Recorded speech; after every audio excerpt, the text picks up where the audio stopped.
And to that piece of lieutenant that's always on his podcast, bash us, him.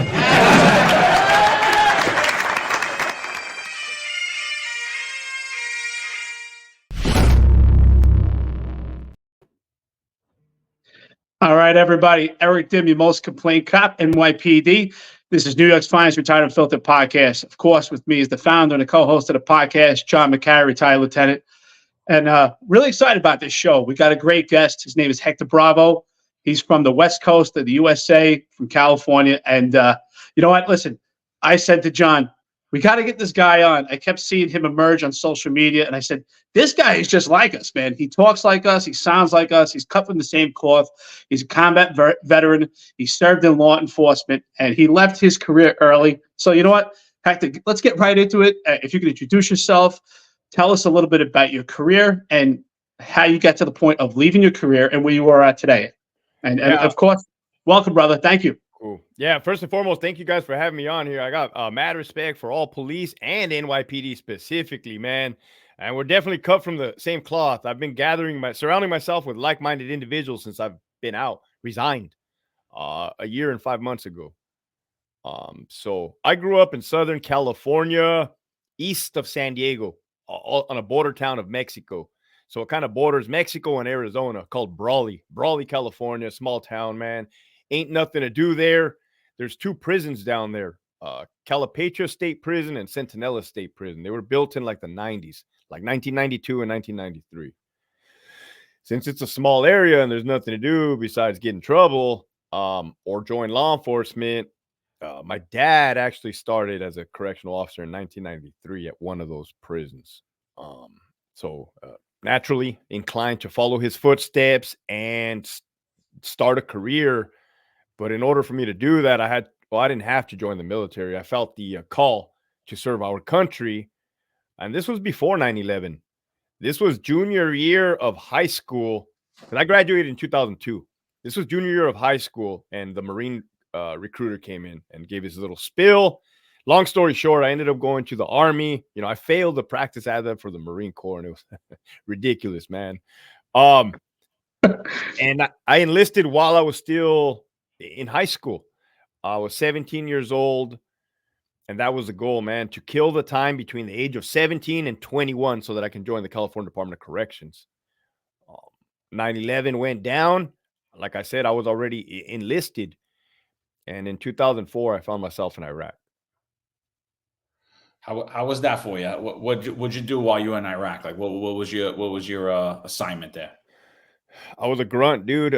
Infantry, 11 Bravo, ground pounder. Unfortunately, we were attached to tankers, which they just used and abused us, man.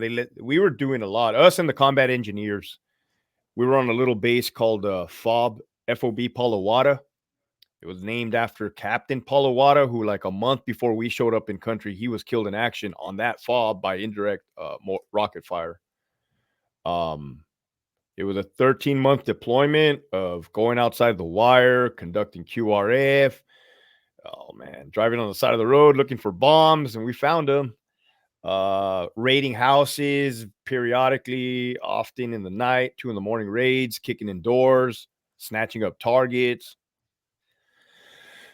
Bringing those detainees back, pulling POW, prisoner of war duty, guard duty on them. So if you think about it, I was kind of already doing that little gig before I went into corrections. But this was as a young man, 19 years old.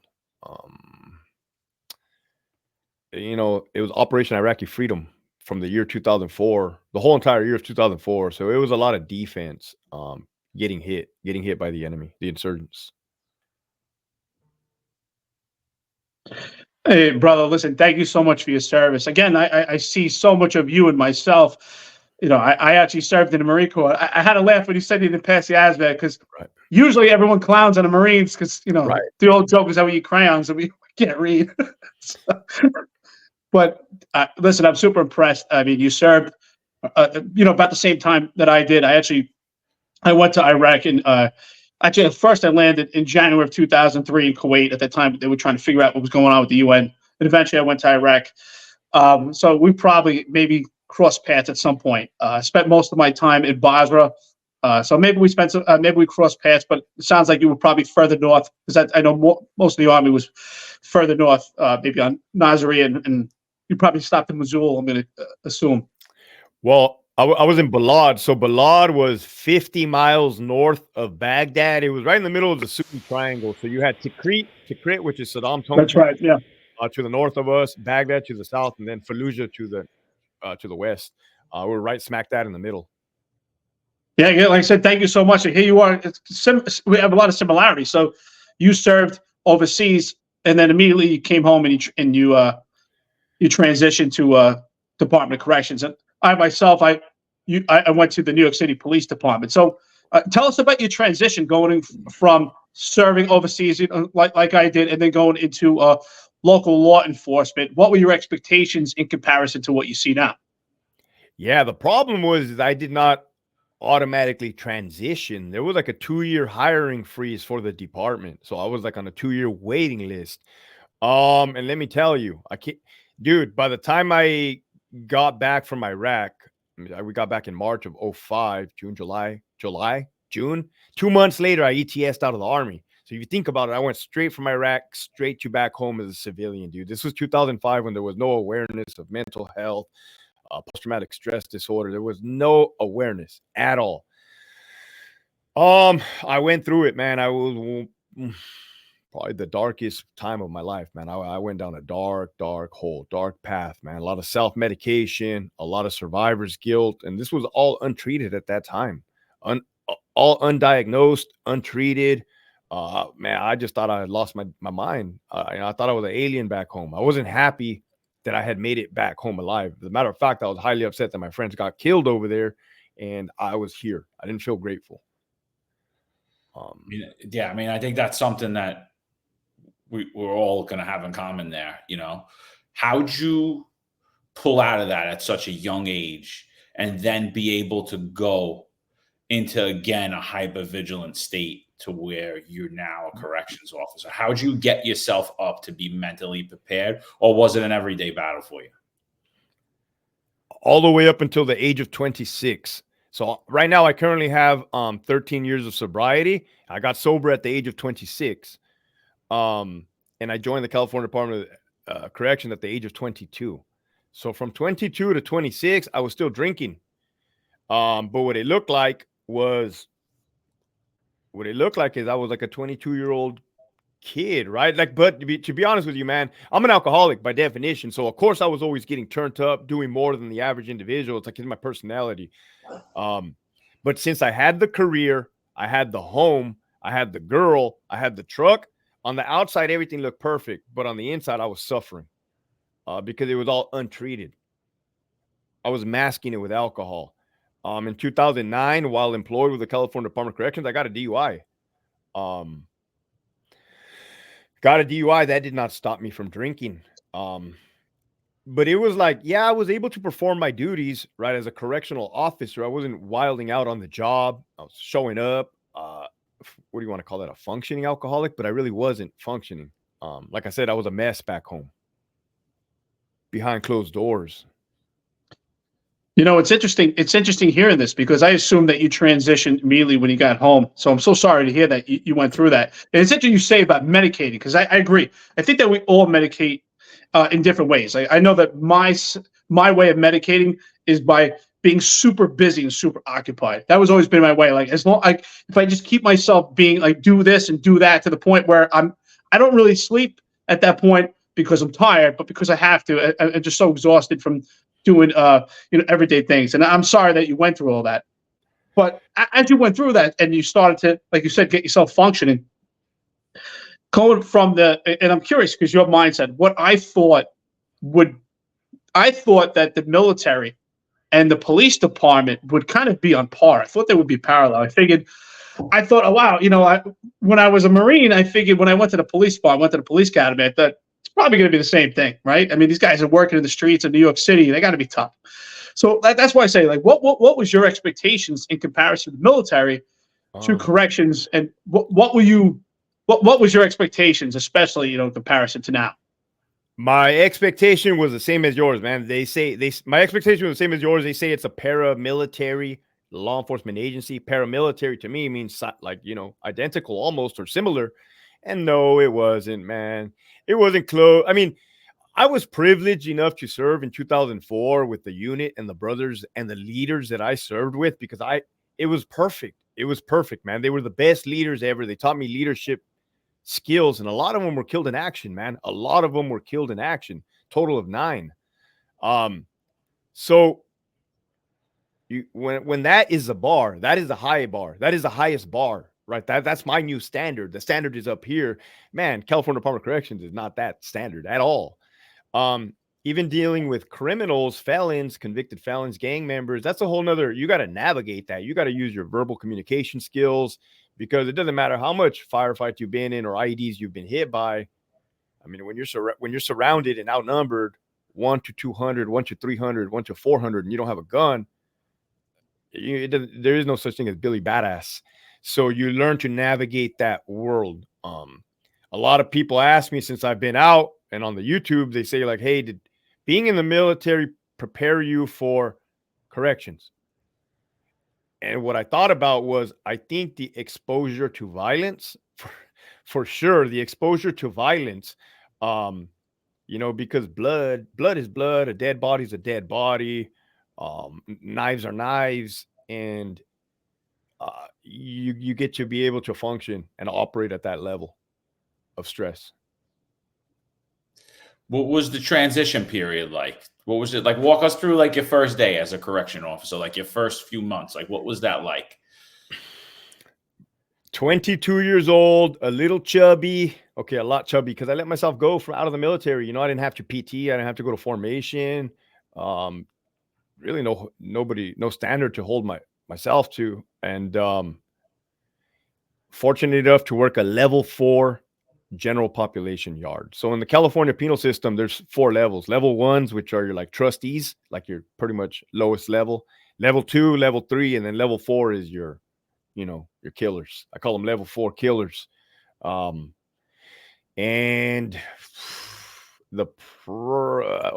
prison is a predatorial environment. I don't know if I had to mention that or say that, but people that don't know, it's a battle of alpha males, man, whether it's mental, whether it's manipulation, whether it's physical at times, right? Because physical violence is and should always be the last resort. But sometimes, let me tell you, man, prisons are volatile. It doesn't take anything to spark it. And when it sparks, it explodes.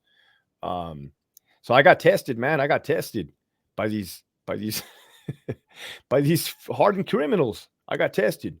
And I know,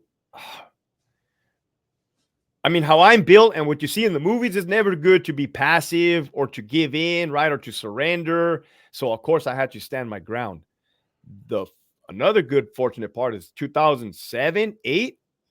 The administration wasn't as strict as they are now with the rules, man. So I was able to get away with a lot of mistakes and learning lessons. They didn't crucify me. They didn't fire me. They didn't suspend me.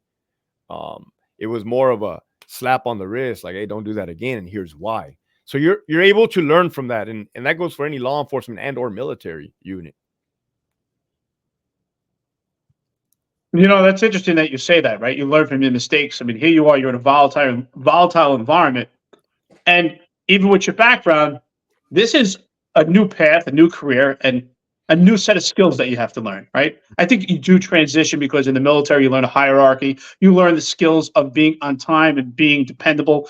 And you understand, like you said, violence, which I think is so important. I think that military servicemen have that understanding, being prepared for violence, but also you also have the humility to understand that this is a new world. So with that being said, of course, you're going to make mistakes. And that's why we've been making the argument here how necessary it is to have qualified immunity. And we see it in New York City. They want to remove qualified immunity, and when they want to remove it in the entire country. And police officers and law enforcement and correction are held to a completely different standard. And it's an impossible standard. They want law enforcement, corrections, and police officers to be the most amazing human beings ever. But yes, you're going to make mistakes. So what is the level of qualified immunity for a correction officer? when you started the job in comparison to now, as far as being covered if you're making mistakes or if you're just doing your job and an inmate gets injured? What is the qualified immunity to protect you from civil liability? I'm glad you brought that up, and it's an excellent question, man. It's one of the reasons why I resigned. One of the many reasons why I resigned, man. I saw the way the United States was going. In 2007, well, I went to the academy in 2006. I don't know if I mentioned that. So I actually started the department in 2006. There was that 1 year freeze. There was no disciplinary matrix, meaning at that time, you guys know what a disciplinary matrix is? We got one a few years ago. Yeah. Oh, okay.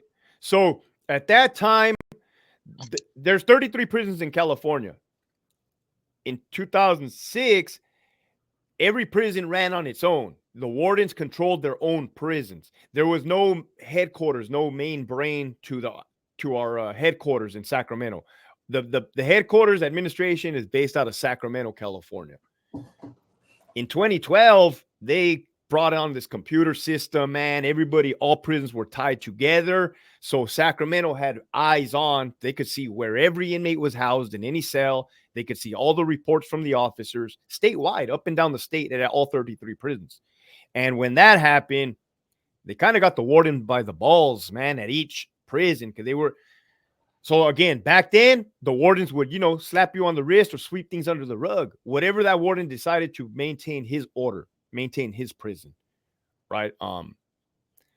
They were fair back then. They were fair. I mean, it was pretty wild. When I first got on the job, I'm like, damn, it's impossible to get fired from this job. I mean, dudes were getting DUIs, beating their wives. It was nuts. And I'm like, fuck, like, it's impossible to get fired from this job. Now, an inmate makes a false allegation against you, you're fired, man. You're fired. You're fired. What is that standard? Like, that's the thing. Like, if you had to, we have a lot of law enforcement that listen to us, a lot of guys out on the road. If you had to describe today, right now, the job of a correction officer, in your own words, just what would you say it's like? What are the pressures like? What's the environment like? What take us in, like, your psyche? Hell on earth, nightmare. More toxic, more toxic than war, more toxic than combat. Because combat is black. Well, it's not black and white, but it's either gonna happen or it's not gonna happen. Right? There's no messing around. Prison, especially California, it's very, man, there's so much backstabbing. There's so much gossip, rumors, politics.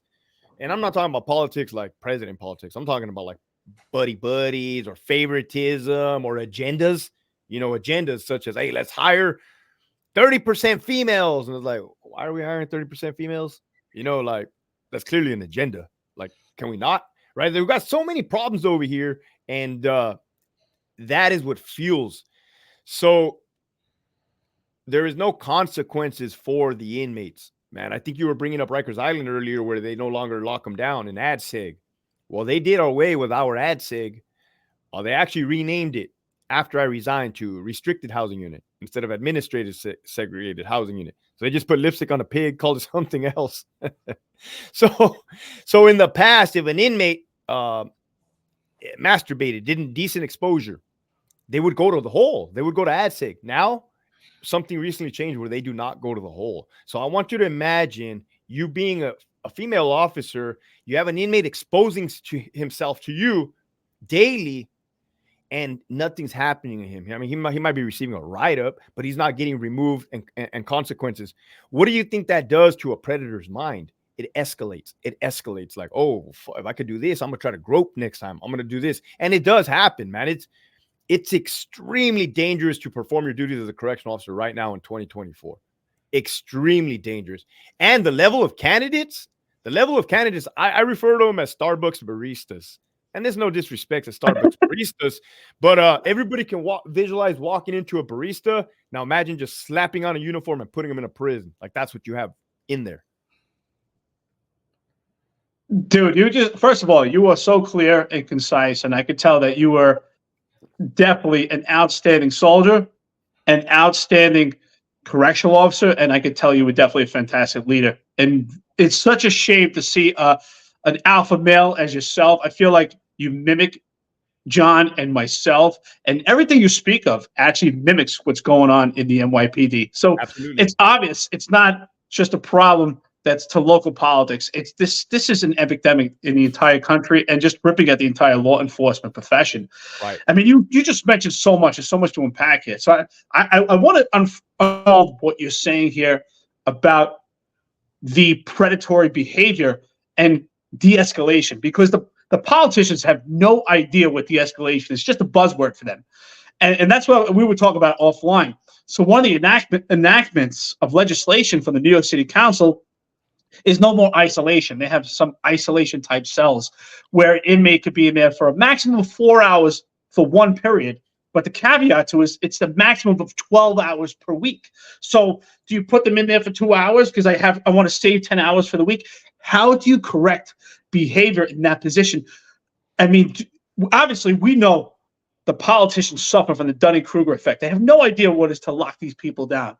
But in this position, what do you do with this? It's almost like this little toy that doesn't really last. It's not sustainable. What do you do in that position when you have someone expose themselves to these female inmates that you're talking about, and there's really no way to correct them? What position does that put you, and how do you address, especially when you're in a leadership position? Just so you know, it is statewide, countrywide, this pandemic, this agenda, and it is by design. It is by design. People are not dumb. People are not acting like they don't. It's by design, right? They have freaking neutered law enforcement straight up. And these are just some of those changes. What do? I can tell you in the old days, if an inmate would have exposed himself, then the rest of the inmates would have beat the shit out of that other inmate and let him know not to do that. Right? And he would have learned his lesson. And or maybe in the old days, he would have got tuned up by the COs. He would have got tuned up by the guards. Hey, motherfucker, hey, you want to do that? Okay. Right. And things change, right? Is that right? Is that wrong? It's prison. I'll tell you that much. Okay, we can't put hands on him anymore. Oh, man, my bad. I keep it real. We can't put hands on him anymore. We'll send him to the hole. Okay, well, now you can't send him to the hole. There is no more consequences. You see what I'm saying? And so as a lieutenant, thank God I bounced. I resigned before that rule took an effect. I couldn't even imagine what I would do because I have a 5-year-old daughter, right? And then at the time I would have had 11 more years to go. So I like to strategize and think like, how am I going to address this situation? How far am I going to push this envelope, right? Is it worth it? Is it worth me to do something that's going to jeopardize my job for what? For an inmate? For an inmate that my administration don't even care and is going to burn me at the drop of a hat? Like, it puts you in a jam, man. So when you ask, what is it to be like a correctional officer? It's like you're forced to endure the unendurable. And it sucks, man. It goes against my moral being, my morals, my values, my ethics, my integrity. Like, right? No man should ever expose himself to a female, let alone that's a principle thing. That's a principle matter. Just because you have a job, a role, police officer or correctional officer, you're still a human, right? You still have your own, and you shouldn't lose your values or jeopardize your values for a profession. Hector, what does it take for a prisoner to get rearrested in jail? Oh man, we want to talk about laws, and I think you wanted me to bring some up. Okay, so when I came in 2006, inmates who had life, they were lifers. I actually interviewed one earlier today. He did 33 years in prison, in the California prison. Because now that I'm out, I'm able to communicate with everybody, right? It's like I'm a free agent and I'm able to have these conversations. Plus, while I was in there, I was a very respectable and fair individual. So I ain't got to worry about much. You know what I mean? Like, I wasn't pissing anybody off. One of the laws that changed where lifers got to go home, that was when they released thousands and thousands of inmates to the streets. And that was as a result of overcrowding. You know, the prisons were overcrowded. I'll tell you that much, because we had bunk beds inside of every building. Every cell was filled, and then our gymnasium had bunk beds full of inmates. That's when I first came in. Inmates everywhere.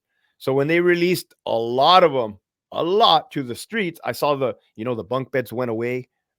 in the gym. The bunk beds went away in the housing units. But I thought to myself, oh, this is cool. This is cool here at work. But then I was thinking, man, these guys are out there with my family, or my families are out in the streets. So when you say, what does it take to get rearrested? So they did that law where they kick people out. They also made it damn near impossible to get your parole violated and go back to prison. So they burned the candles at both ends. And then they came up with a facade, smoke and mirrors, saying, hey, we reduced the recidivism. Oh, you didn't reduce the recidivism. You made it impossible for people to get rearrested and go back to prison. It's an illusion, right? It's an illusion. Now, have some former inmates gotten out and thrived at life? Yes. And like I said, I talked to one earlier, and I talked to these individuals. But the flip side to that ugly coin is a lot of them have also gotten it out in gun battles with police officers and highway patrolmen and sheriffs, and killed law enforcement officers because they didn't want to go back to prison. That's the truth here in California. It was called AB 109 and Prop 57. Wow. That's unfortunately, it's no surprise, especially, the bail reform. And I think California has a bail reform also, same as New York City. Am I correct? What reform? The bail reform. I'm not sure. Yeah. Okay. Yeah, it has the bail reform. Absolutely. That was a whole nother thing. So, oh my goodness. So the bail reform, right? And then they went after the police officers hard on the streets, because a lot of my friends are police officers. I mean, they went after them hard. Like, you gotta announce the race of the individual that you're pulling over, like during a stop sign. You're like, well, why do I got to do this for, man? Right? Like, I'm trying to do my job here, and you're making me do this extra unnecessary step. So I had a buddy that said, hey, I'm pulling over these Eskimo Samoans. Every individual he said stopped with an Eskimo Samoan just to make it easy for him. But they overcrowded the jails, the county jails. So I worked at a state prison. Okay, usually if a criminal gets caught on the streets by the police, they get booked into county jail. It used to be you could only spend up to a year there before you get rehoused into a state prison. Well, now you can stay up to a county jail for up to 10 years. 10 years. So these county jails were not built for that. They were not prepared for that. The deputies were not prepared for the level of violence that we were used to in state prison. I mean, that was just normal. But in the county jail level, they were not used to that intensity. No, I appreciate you explaining that. And then my other question is, what about while they're in jail? What does it take? What crimes do they get away with in jail? And like, what does it take for them to actually get arrested and charged while in jail? So I was in a unique time. I got to see a change. I got to see the before and the after, right? So before, man, resisting arrest, you're going to the hole. Battery on a peace officer, that one still is, okay. Assault on a peace officer likely to cause serious bodily injury, that one was back then. I don't know if it still is, right? I told you a lot of these went away. If you participated in a riot, I'm talking about 100-man riots, 200-man riots, where you got two different groups fighting each other with knives and the whole nine. You used to be able to go to ADSEG, the whole, get rearrested. However, they changed the rule to now you have to have participated in 2 riots in a 12-month period in order for you to go to the hole. A battery on an inmate. You used to be able to get, rearrested and go to the hole. If an inmate battered another inmate, then they changed that rule to you need to have 2 of those in a 12-month period to go to the hole, right? So I saw all these changes. I'm like, what the heck? So it's extra work you got to do. Indecent exposure, with or without masturbation, you used to be able to go to the hole, ADSEG. Now, that's a no-go. Murder, that goes without saying that you're going to go to the hole. They took out so many. I'll be honest with you, they're going to do away with it. They're going to do away with ADSEG altogether, man. Well, you know what? Possession of a weapon. Inmate in possession of a shank. That you were definitely used to go to the hole for that. And you catch a felony charge. Now you don't go to the hole, man. You don't go to the hole. So they can have a big shank and like, imagine, dude, like they just, not to that's the don't even let me know when you're ready to get to the use of force policy, because Jesus Christ. You know what's interesting about this? I said, talking earlier with John, I said, listen, he's a busy guy. I don't want to keep him more than an hour, but I got to tell you what, we're only a half hour into this. I love your story. I'm so intrigued. And I know the people watching this, they're going to love it too. So I hope you got time in your hands, because I'm really intrigued by your story, because it's so on par with everything that we're talking about in New York City. And here we are, a 6-hour flight into California and the other coast of the country, and it's the same exact thing that's going on. It's really sad to hear, and I agree with you 100%. This is done by design. I mean, these people are running the country. They can't be stupid people, right? They make a lot of money, so they have net worth $1 million. So they can't be stupid people. So it's obviously done by design. Well, So, where do you think they got that money? Somebody's paying them. Exactly. Wow. It's interesting. You talk about use of force. Before we get into that, I want to talk about the fact that police officers throughout the entire country are donning body cameras, and they're wearing body cameras. And John and I talk about this all the time. We think that there's definitely a mental health aspect that's going to affect police officers with it. I know I've heard different correctional facilities around the country are either wearing body cameras or going to wear them. And I know that now there's more camera footage in the jails throughout the country than there were before. How did that affect your mindset? How did that affect your ability to have corrective behavior? And how did that affect your ability to do your job if you had more camera footage throughout your tenure doing the job? And did you have to wear body cameras? And if not, was that something that was explored? Perfect question, man. I worked at 2 separate prisons throughout my 16-year career. The first 8 years of my career, I was at a real prison, real gangsters, level 4 GP. I was a correctional officer, right? So I wasn't a supervisor. I was a CO for 8 years. I promoted at the 8-year mark. There was no body-worn cameras. There's barely any audio video surveillance systems, and no disciplinary matrix. So when I told you that they used to test me, I might have once or twice took off my duty belt and challenged them to a fight, which you're not supposed to, right? This was 2007, 8, 9. You're not supposed to, but that was then, and I could have got in trouble for it then, and I wasn't even thinking all the way through. I mean, did it help? Did it do the trick? Yeah, it did the trick, but at what cost would it have cost me, right? And when you do something like that, everybody sees. The inmates see, the officers see, and then they grow to respect you. And they're like, okay, well, cool. This guy held his mud. This guy ain't gonna, he stood by his, and that'll earn you a lot of respect in there. At the 8-year mark, I promoted to sergeant at Richard J. Donovan Correctional Facility here in San Diego. Oh my goodness. I went from driving 2 hours to work every day to driving 10 minutes. However, it was hell on earth, bro. It was like working in a psych ward, because you had the mentally unstable inmates and the guys pretending, because they were malingering, trust me, to be mentally unstable. Why? Because you get more privileges. You get to hide out from the rest of the gang members. So they were using that program to hide. Then I promoted to lieutenant.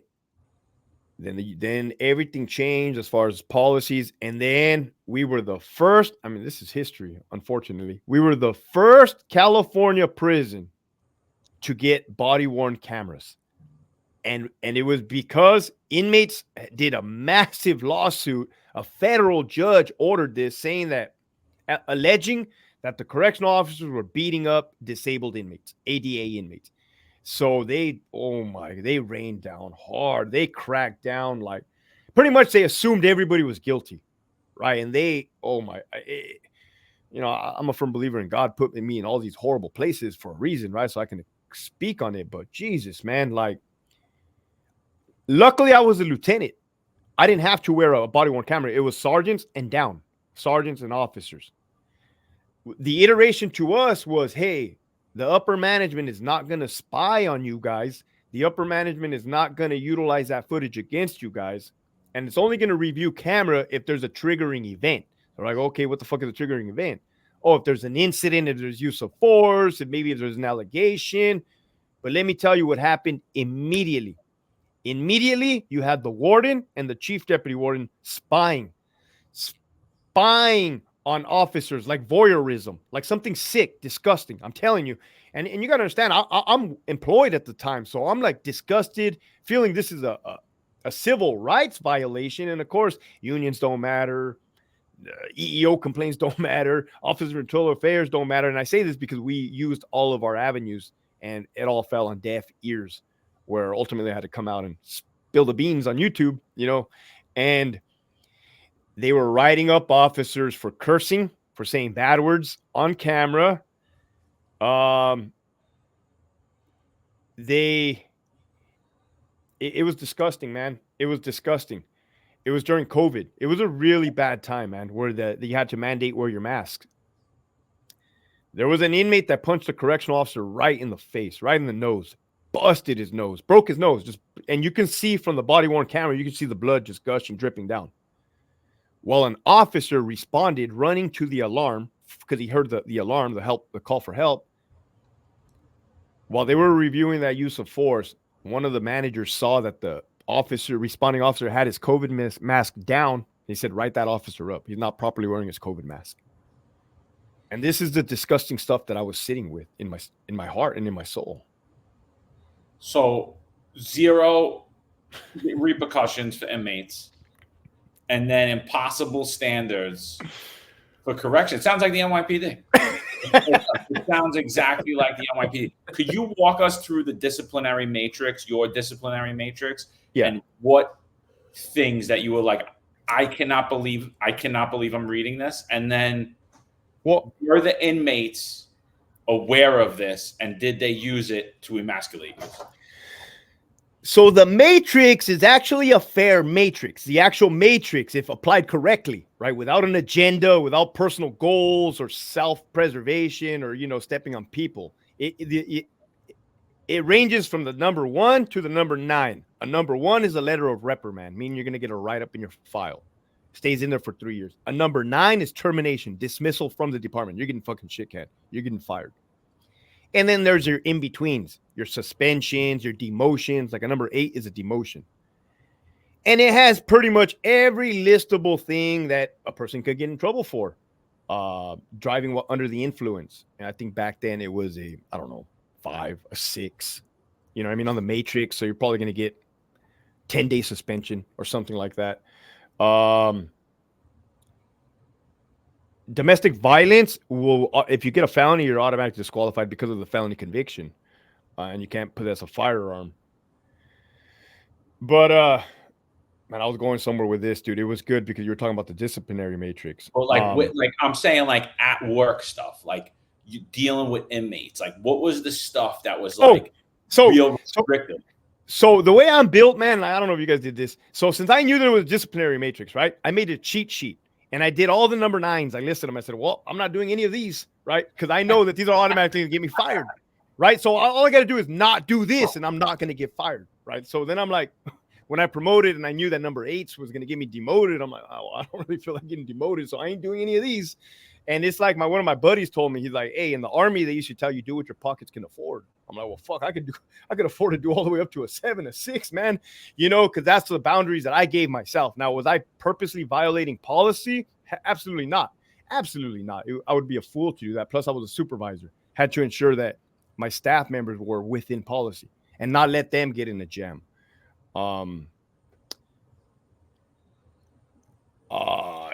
Things that I was fortunate. I didn't have a body-worn camera. So I can call an inmate into my office and have those one-on-one conversations behind closed doors and get real close to their ear and talk, whisper to them and let them know that they should probably behave. But again, at what point is it worth it? Now I'm teetering a line. Like, fuck, like, is this worth it for me to fight some type of battle that I'm a pawn in this massive game? They're going to burn me. They're going to sacrifice me.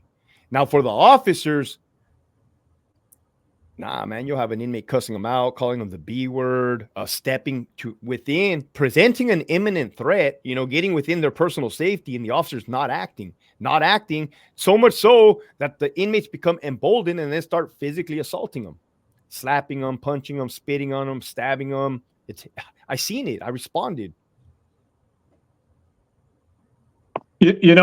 I'm going to assume what John's getting to. So John and I both have been the only entity to talk about the disciplinary matrix in the NYPD, and it's pretty new in its inception. I don't know how long you have your matrix, but ours started in January of 2021.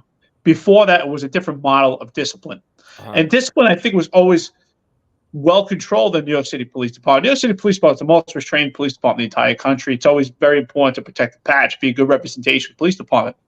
But obviously, the politicians, along with the New York City Council, wanted the inception of this discipline matrix, along with the Civilian Complaint Review Board, which I don't know if you have. It's independent watchdog to go after cops. So for me, the discipline matrix was weaponized to try to get me terminated, along with the Civilian Complaint Review Board. So that's why we've been the catalyst for change when it comes to the matrix. So what I'm curious is if you have a similar style. So for the discipline matrix for the NYPD, there's not a number system. There's actually a tiered system, and there's 3 levels. So one is right in the middle. That's your presumptive. That means like that's an automatic penalty. So if you use offensive language, there's an automatic penalty.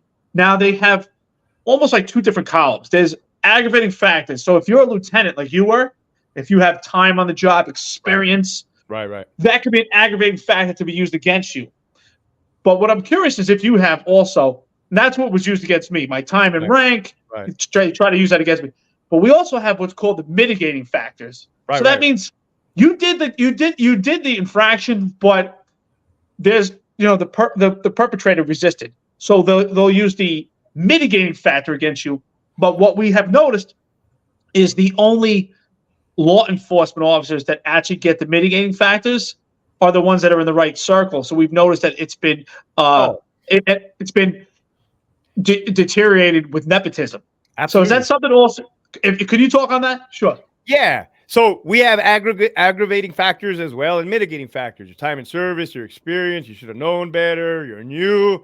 But let me tell you what really happens. Yeah, it was weaponized. What really happens is if no matter what happens, let's say an inmate makes an allegation that you cussed at him. Now, to us, is that a fireable offense? Absolutely not. You shouldn't get fired for cussing at an inmate. I mean, especially if you're young, if you're heated, if you lack the communication skills. But let me tell you what happens at every investigation. The Office of Internal Affairs is in on this. Trust me, they're in on this. I've even had senior special agents reach out to me and be like, oh, yeah, we've gotten directives. We've gotten directives from the Office of Inspector General, OIG, to burn cops. So when the special agent is interviewing the officer, they'll twist their words around. They'll twist their words around and play word scramble. So then what they hit them with is, hey, you're being less than truthful. You're being dishonest. That's a 9 on the matrix. You're going to get terminated. Hey, you're failing to participate in an investigative interview. That's a 9 on the matrix. You're fired. So everybody and anybody that's worth a fuck, all my good friends that know, they have gotten rid of the old way. They've gotten rid of the old dogs or that type of breed, that type of mentality. And they just washed them out. And what they did is they sent a massive message across the state. Hey, if you behave, which they're actually very professional people, and they know their job, they know policy procedure, they know how to defend themselves, but they washed them out. It's an agenda. And at the same time, how many managers did I see be blatantly dishonest, get caught in lies, get caught in documented lies, freaking DUIs, all kinds of wild stuff, and they keep, better yet, they get promoted. They get promoted to the next level. Well, they need people with low integrity. You need people with low integrity to pass this agenda, to like push it down to that people that aren't willing, that don't have morals, people that will do as they're told. Right. We talk a lot about the emasculation of the department, like taking the masculine energy out of law enforcement. And I don't mean that like women, like we're not talking about women. Like we just say that for like in order for a woman to be successful in law enforcement, she needs to exhibit masculinity while on duty, like masculine traits. Do you think that the agenda is to really weed out the alpha males and alpha females and bring in this softer type of individual? Yeah, I mean, look at Rome. I mean, look at history. Look at it's by design. Why? I mean, look at this right now. You got three of us, same type mentality, same personality, and we're on YouTube. Why are we on YouTube? Because this is what our department caused us to do. And this is our last, I get on YouTube and I say, man, this is beneath me. This is beneath me, man. I'm an old school type of guy. Like, I would have handled my shit, but like, this is the route that I had to take because we're in 2024. I'd rather just expose them, right? Is it in my nature to expose people? Absolutely not. However, when it comes to society, culture, Americans, country, you best believe I'm gonna do what I have to do, right? Because again, we've gone away from revolutions or civil wars. I was telling my mom, like, hey, civil wars look different in 2024. This is what civil wars look like. Groups, people like us now speaking out and just exposing these people. I think there's a turn like coming back is what I feel. I think you're right. I think that we are headed. I mean, we haven't gotten there yet, but I think that we're headed for a seismic shift because we're starting to build a network, right? John, myself, you, a friend of ours, his name is Sal Greco. He's constantly doing this. Another friend of ours, Alpha Warrior, and it's interesting. You might have heard of him, Alpha Warrior. He was a cop in Southern California, and what's interesting, he said something on his podcast, and this really rings to me, and I constantly think about it. I mean, he's so right. We all have the same type of traits. We're all masculine alpha males. We believe in protecting family. We believe in being providers, and we believe in doing what's right. And unfortunately, we've gotten to this point, this new path of speaking out because the squeaky wheel gets the oil. It has to be us. There's only 2% of people that actually speak out from the crowd, and we are that 2%. But what he said is it's shocking that the agencies that let us go are surprised that we would speak out, knowing that we were go-getters, right? We were driven then. Why would we be driven now? And what I noticed, what's interesting? So towards the end of my career, I remember, like during the time of COVID, I remember specifically watching the new guys come in. And I remember being by the desk in the precinct. And I was in plain clothes, just running around. And I remember one day just standing, and I was looking around at the new guys, and I was kind of like, I just saw the same type. And one of the guys came up to me. He says, boss, they're just hiring just anybody, huh? I go, no. They're not hiring just anybody. They got a specific type. They're meek, they're timid, and docile. Did you see that also? Starbucks baristas, man. And you just reminded me of why I felt the calling to resign. Because I was one lieutenant in one prison. Now I'm on YouTube. I'm freaking worldwide. I'm reaching out to these youngsters. I'm talking to them on the phone. I'm talking to on Instagram, on the emails, man, telling them, hey, you better keep your head on a swivel. You better wisen up, showing them videos, right? So basically, I'm like giving OJT. Of course, it's not official, but you know what I mean. I'm putting them up on game, on the street smarts. Hector, so let's talk about that. So you start your channel, right? That Prison Guard on YouTube. I'll put the links to it down in wherever you're listening or watching this podcast. I'll put the links to that. Definitely check them out. You got over 30,000 followers. You have over 3 million views on YouTube. I mean, you're reaching out now. Tell us about what the work that you're doing now. So, like, in no official capacity, I'm kind of like a consultant for all kinds of things. People reach out to me that are inquiring about joining the California Department of Corrections. And they're like, hey, man, like, you seem to keep it real. I don't see nobody else talking about it. And then, I will network that way. And I keep telling the people that are currently employed to reach out to me. And I tell them daily on my Instagram. And then sometimes they do. But most of the time it's like, hey, bro, I just got fired. I just got dismissed yesterday. I'm like, fuck, haven't I fucking been telling you guys to hit me up prior to you guys getting fired, right? Like, I think I opened up all their eyes to like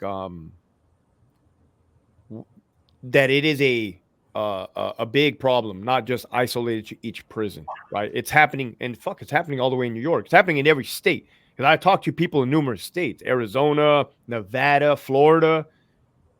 It's definitely a agenda. Trust me on that, because I've been doing this for 1 year and 5 months, and I've talked to thousands and thousands and thousands of people, and it's the same story. Again, man, I got to reiterate. You absolutely fit in with myself and John and our friends that have been doing this completely on the same part. We're all cut from the same cloth. And what's so sad about that is you said here we are on YouTube. We are the guys that should be in law enforcement, the alpha males that have the aggressiveness and understand violence. But what do we have? And I used to say there's a fine line, right, between being aggressive control and aggressive out of control. And we all have the ability to have aggressive control. And we know when to turn it on and when to turn it off. That's so important. Yeah. And it's necessary. We are the deterrent to having violence because the inmates, the adversaries in the street, they know. You know, you were in prison and in your house with these guys. They know if they sense a sign of weakness from you, they would eat you up alive. And it was the same thing in the street. Even when we were even when we were kind, we still had a presence, and they knew that these guys were prepared for violence. But now they put these people in this ideology of, well, we put the meek, the timid, and docile, there's going to be less engagement. Oh. And I would argue that those that are meek, timid, and docile, honestly, if I'm in the street right now and if I was getting pulled over, I would much rather get pulled over by two aggressive men that have the capability to kick my ass in comparison to two that are meek, timid, and docile. They're probably more likely to pull out their firearm and use it against me than two men that are capable and know their limitations and capabilities of handling themselves. But what are your thoughts? That but are those docile actually more probable to pull out their gun, or are they going to be hesitant because they don't want to get locked in prison or watch the city burn down? You know what I mean? Because I'm seeing a lot of that, man. I'm seeing cops. I've seen both. I watch a lot of YouTube, so I see a lot of body-worn cameras, and I'm seeing like police officers try to verbally de-escalate situations when you have a suspect pointing a gun at their face. In Chicago, I'm like, fuck no, right? That dude should have been shot days ago, right? Like, and it's one of those things, right? It's preemptive. You don't ever do anything without thinking how you're going to get out of it or ride out of it, or you should know policy and procedure and the law and penal code and the rest. So it's like, you don't show up to something and just, oh, fuck, let's see what happens. Holy shit, there's a gun in front of my face. I agree with you. And unfortunately, we're seeing it on both ends. We're not seeing like a happy medium. We're seeing the meek, timid, and docile actually use their firearms or take action because of fear. But we're also seeing on the other end that the meek, timid, and docile, especially in New York City, we're seeing a phenomenon where the cops are getting assaulted and exactly what you're saying. They're afraid of the Civilian Complaint Review Board and taking action. Thank you for your thoughts on that. I think that's outstanding. So when I resigned, oh man, people network with me. They send me video footage. I mean, I probably shouldn't say this, but I acquire video footage on the internet, Reddit. I acquire all this material resources that I utilize, right, to speak the truth. And I will be damned if there wasn't a young correctional officer. I'm gonna have to send you guys the video. And young kid, barista, he let the inmate, big old inmate, put his hands on his chin and on his head and give him a neck chiropractic adjustment. Not once, but twice. And he's like giggling, nervous giggling, docile. And anybody would look and just like, oh my God, like this is it. This is where we're at. Like, so they ended up putting that inmate in the hole, an ADSEC for battery on a peace officer. And I'm like, you know what? Fuck it. Just let him go. Why? Why put him in there? If you created this atmosphere for these people, like why charge that dude? Why charge that OG with inmate with a battery on a peace officer? And then they put that officer on administrative leave. And it's like, why?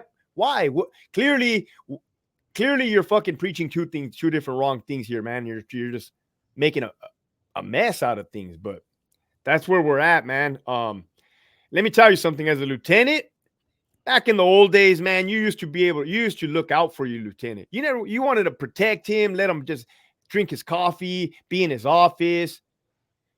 Well, when I was a lieutenant, I had to start wearing my gear again, because for a period of time, I stopped wearing like my pepper spray and my baton. Well, pepper spray, because I was in my office, no handcuffs, you know. But once I started seeing these kids, I said, they're not even defending themselves. They're sure in the hell not going to defend me. That's when I started gearing up all crazy all over again. And then what you would see the sergeants and the lieutenants responding to alarms and quelling situations that an officer should have quelled. And the analogy I made was like, damn, these new officers are like dog catchers that are afraid of dogs.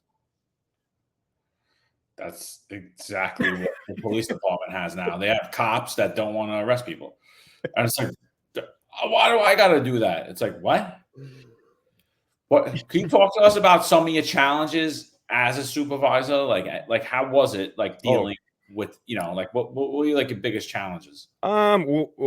One of the duties of a lieutenant is reviewing use of force critique at the first level. There's numerous levels of reviewing a use of force incident, and the lieutenant is the first one. When I was a fairly new lieutenant and inexperienced, the managers, the captains, the associate wardens would try to pressure me into changing my outcome, right? And I didn't see it then, but I'm like, kind of green behind the ears. So I'm like, right. And I was on probation. So it's one of those things like, fuck, are they going to fucking fail me on probation? And I'll tell you what, I never sold out, right? I never sold my soul. I never sold out. I never did anything like that. But that you want to talk about a challenge, it's like, fuck, these people are putting me in jams, right? Like, I'm not going to burn a cop that doesn't have a burning coming. I mean, I know the policy. I know the policy like the back of my hand. And you guys all familiar with Graham versus Connor? No. Graham versus Connor case law? No. I read case law like crazy. I know the case. I love it. So Graham versus Connor that's what they base a reasonable use of force, right? From the perspective of the officer on scene, faced with the same similar facts and circumstances. It all stems from Article 35. I read Graham. I love it. I'm so glad you're into that. Explain it for the audience, though. Like, explain it. Like, okay, so a use of force incident between a law enforcement officer and a suspect or civilian perpetrator, suspect, whatever you want to call them. The way that is supposed to be judged, and it went to the Supreme Court, Graham versus Connor, is through the perspective of the officer on scene with all the totality of the circumstances. And would it be reasonable, or would another officer in the same position faced with the same, would they reasonably do the same thing, right? And I think it also says, it does say, it shall not be judged in hindsight 2020, meaning no Monday morning quarterbacking, no, I think he should have done this, he could have, would have done this. Well, all my managers should be arrested right now in prison for violating Graham versus Connor. That's a case law. I used to sit in on those use of force critiques, and it was disgusting. They would be like, that officer, he could have de-escalated it like 20 more times. It's like, no, man, if a dude is like right here in your face, like that's an imminent threat. If you can easily articulate, like, overcome resistance, effect custody, subdue an attacker, something that's consistent with our policy, then yeah, the Monday morning quarterback all day long. And why were they doing that? So they can promote to the next level. It's sacrificial lamb. Disgusting. I'm glad you brought up Graham versus Connor, because that was one of the cases that I used to combat one of my civilian complaints. And that was my argument that in one particular case, I was wrestling a perpetrator that was wanted for shooting a kid, and this particular adversary had numerous arrests for assaulting police officers. He actually had an arrest where he knocked a lieutenant unconscious previously in another borough. So this is the rap sheet that I have, and that was one of my arguments. I'm approaching someone based on their arrest history, right. And so the body camera footage and also footage from the area of fighting. This person had already bit two cops. They tried to get him down with tasers. It didn't work. He took a full swing at me, missed, and I kept punching him because he kept fighting. And in my civilian complaint, they said at some point one of the officers grabbed one of his hands, and I continued to punch him. And at this point, he only had one hand. Now, I never saw him grab his hand. I felt him continue to fight, and I continued to deploy punches. And that was my argument in real time. This is what I saw. And they were able to slow it down, look at it from a different angle. It didn't fit. It's exactly that. CDCR. So, right. And the discipline matrix was used against me, and I lost 20 vacation days. So it's amazing hearing your story. It's completely on par. And here we are in another part of the country, and this is exactly what's going on. Same thing. But I want to ask you, I want to ask you this, if you don't mind, because you and I both were in the military, and we talk about leadership. And to me, John and I talk about this, and it bothers me that the supervisors in the NYPD, the management, they're out there in the streets right now, and they're contributing to making arrests, and they're also directing their officers that are out there during riots and protests. And they're not wearing body cameras. And I actually believe that they should be wearing body cameras if they're in that position. And I know you didn't have to wear one, but how did you feel about not wearing it as a lieutenant? Oh, I loved it. I love not wearing them. The sergeants had to wear them in the prison. As a matter of fact, every time they came into my office, they all turned off their body-worn cameras. There was a little clause that said when you're in a confidential setting, you can turn off your body-worn camera. So as the officers were around the corner, they'll say confidential conversation or something like that, and they would beep it off. Then we can, bullshit and shoot the shit, right? That's basically what it was. We didn't want our conversation on camera. Like I said, they were spying on us. And not that we were saying anything illegal. It's just conversing. But they were utilizing those conversations against us. Oh, you cussed during a break. It's like, yeah, motherfucker, I'm on a break. But, we don't get breaks, but you hear what I'm saying. On downtime when there wasn't much going on. I loved body-worn cameras. From a lieutenant's perspective, as far as evidence preservation and training tools, I freaking loved it because you can watch a young cop make a mistake, and that's what a mistake, and you can pull in the rest of them. And even though I wasn't supposed to, I would do it because that's what a good leader does. And I would show them, look, do not do this shit. Here's what you could have done, right? And you can see, make on-the-spot corrections. Like, yeah, you're not supposed to do that per policy, but those officers appreciate it, like, holy shit. And I wouldn't put the other officer on blast. Like, it would be a group thing. Like, hey, check this shit out, man. This is fucking far out right here. And evidence preservation, for the first time, the administrators got to see how the inmates actually acted like inmates. Yelling, biting, spitting, cussing out, suck my you-know-what, F you. But again, instead of them focusing on the inmate's behavior, they went straight to what's the officer doing. That's the issue, I think, that we all have with body cameras. It's not that they're being used totally improperly. They're being used as a disciplinary measure, but they did sell it the same way to the New York City Police Department. They sold it that way. We're not going to use it against you. It's there to protect you. It's there to protect you against complaints. When we've gotten way more discipline and way more complaints since the inception of body cameras than prior to the inception of body cameras. And you see people be fired for nonsense because it's ESPN. And it's some dude that hasn't done what you've done ever. Like, he was probably smacking people over the head for looking at him sideways with a nightstick, and now he's looking to fire you because you said a curse word. You want to know something about the California Department of Corrections? Yep. Once you get past the rank of captain, you never had to have been a correctional officer ever in your life to have been an associate warden or a chief deputy warden or a warden or even above there, or even to be the head person. You never had to don the uniform or the boots. Wow. So these are political appointed positions? The political appointed positions, but they come from, like, let's say you were an office technician. Then you made it to office technician supervisor. Then you made it to office technician manager. You can lateral over to now an associate warden in charge of inmates and staff members, which is fucking crazy because those are the cowards, weasels, and spineless individuals that, A, they never did your job. B, they're clearly looking to promote higher and higher, and they're just doing whatever it is that's being told to do above them. He's saying they don't have to be out in the field. Like, they could just be an administrative role and then bump up. No, never even a cop. Never even a sworn peace officer prior to assuming the rank of a... Okay, look, you guys were police officers, right? Yeah. Let's say you had a civilian janitor inside your police station.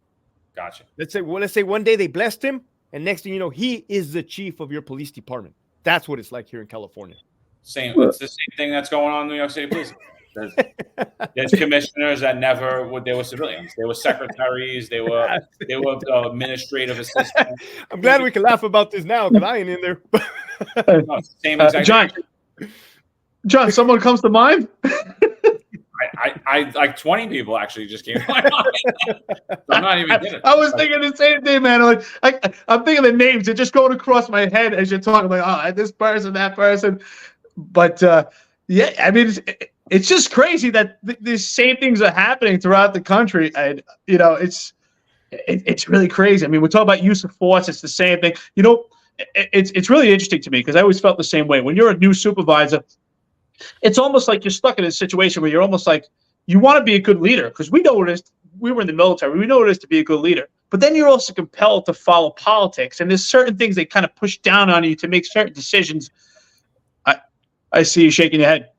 Yeah. So I encourage, not encourage. It's playing the game, right? Playing the game. You just said it. You got to play the politics. You got to play the game. What are you going to do, man? You got 30 years ahead of you, right? What's it going to hurt to say, hey, fucking boss, that's some nice shoes you got on right there, right? And just keep moving. It ain't fucking hard, no harm, no fucking foul. Play the game. But I will never sell my soul. I will never sacrifice my values, my goals, my morals, not goals, my morals, my ethics, my integrity, my honor. Never have, never will. Not for a job, not for a title, not for $157,000. That's how much I made the last year I was working there. I don't care. It's not worth it to me. I'd rather be broke. Let me ask you, because I always said like that, if I never got promoted, I probably would have just took the shot and made my career and just finished off my career. But I think the bigger thing for me was I would have had to fire people. I would have had to force people to do something that they didn't want to do. Right. I would have had to get rid of my good guys. And that's why I was like, I can't do this. Because first of all, I don't want to bend my own morals. I said, but it's bigger than that for me. You're not even just asking me to bend my morals. You're asking me to force women, men, people that don't want to put things in their body to do that. Do you think that if you would have stayed a corrections officer, you would have lasted? You would have been able to deal better with the insanity that's going on? Or do you think you would still probably have ended up in this situation?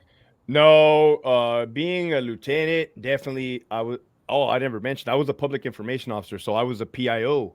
I was a PIO, and then simultaneously I was our crisis response team commander, which was equivalent to the CERT commander, or a SWAT commander. So I was wearing those dual hats during the pandemic for the worst warden ever, which is like a dictator, seriously, like Hitler. I'm not even joking, like narcissistic, egotistical maniac. And I was his right-hand man. So I had a front row seat behind the scenes, and I'm like, oh, this is not my world. This is not my world, right? I got a glimpse of it. And it wasn't a decision to resign overnight, right? It was numerous. So in 1 week period, I lost my aunt. My aunt passed away. And then my sister-in-law, my wife's sister, passed away, and she was 41 years old, and my wife loved her like a mother, and she received a phone call at midnight, and it was horrible, man. I still hear those screams, right? And I text the warden, because he was my direct boss. The warden I was a public information officer. I said, sir, my wife just received news of her sister passing. I will not be into work tomorrow, which was Friday. I may be in on Monday if everything is situated at home. And you know what he replied with? Bring me verification for both. Referring to my aunt and my sister-in-law. And I'm like, oh, this fucking piece of shit. And I threw the state cell phone, right? Like, and game time, I've got to focus on the family. But I was put in these predicaments. There was a captain that became over familiar with a Mexican mafia member. I don't know if you guys are familiar. Oh, I'm hearing feedback. I don't know if you guys are familiar with the Mexican mafia, but they're like the biggest Mexican gang in California. There was an overfamiliar captain that the warden loved, and he befriended this guy. Well, as a result of befriending him and empowering him, ultimately there was a horrible attempted murder on peace officers that I responded to, and it was bad, man. That Mexican mafia member, along with his cronies, stabbed the officer in the face, took the officer's baton away, broke the officer's face, took the officer's pepper spray away, sprayed on every officer that was responding. It was an attempted murder. And they covered it up. Can you guys hear me? We hear you fine, yeah. Okay, now I got my little daughter trying to open the door. But so finally, when we think, oh, we got this captain finally got caught for being an imbecile and incompetent and gross negligent and overfamiliar, Nah, they just moved him. And you know what the warden did? Do you want to know what the warden did? While I was PIO, he said, I'm going to bring barbecue plates to the inmates that are housed in ad seg in the hole. And I said, oh, no, you're like, that's not, you're not going to do that. Right. And then he chewed me out and said, don't you ever tell me how to do my job as a warden. And I said, hey, sir, I'm not participating in this. I said, sir, I told myself I would never sell my soul coming up here. And he's like, you're not selling your soul. I'm not asking you to pass out the barbecue plates. I'm going to pass out the barbecue plates. So that literally, just imagine if a New York PD officer got shot out in line of duty, and in the same neighborhood, you got your chief over there giving free plates of food away to the same exact type of people, or people that it was a slap in our face. It was disgusting. So I told him, send me back to the line. I want to go work the yards. This fucking place ain't for me. Get me the fuck out of here. So he's like, okay, I'll let you keep CERT commander. I'm like, dude, don't do me any fucking favors. I don't give a fuck about CERT commander, and I sure the fuck don't give a fuck about PIO. I don't care about Saturday, Sundays off. I'd rather have Tuesday, Wednesdays off and have sanity over here. So it was my sister-in-law passing away. It was the barbecue plates after the attempted murder on those officers. And then I say this is the straw that broke the camel's back. We had an associate director come down to the prison, and it was a big conference room. You had all the sergeants and lieutenants in there. And I'm sitting, I think, 1 or 2 seats away from this guy right here. He comes in a suit with his protein shake, thinking he's a somebody, right? Because these people in these capacity, they think they're a somebody, right? But in reality, they ain't shit. And I continue to remind them. So he comes down and says, you guys are no longer allowed to put inmates in handcuffs if they tell you they don't want to be put in handcuffs. And we're like, oh, no, absolutely not, right? We are like, no, time out. And he's like, no, I'm telling you guys right now, you guys will obey this order. And we're like, oh, nah. This was right before I resigned. So one of the sergeants who's in charge of the training, he starts reading penal code. That's law. You know, we're sworn in peace officers here in California. You know, that's why we get the badge. That's why we get to carry weapons and arrest people. And he says, peace officers do not have the duty to retreat, you know, in the performance of their duties, arresting suspects. And then the associate director goes, hey, man, what are you reading that from over there? And he's like, the penal code? And he goes, nah, that doesn't pertain to us. It pertains to the cops out on the streets. Like, what the fuck? What the fuck?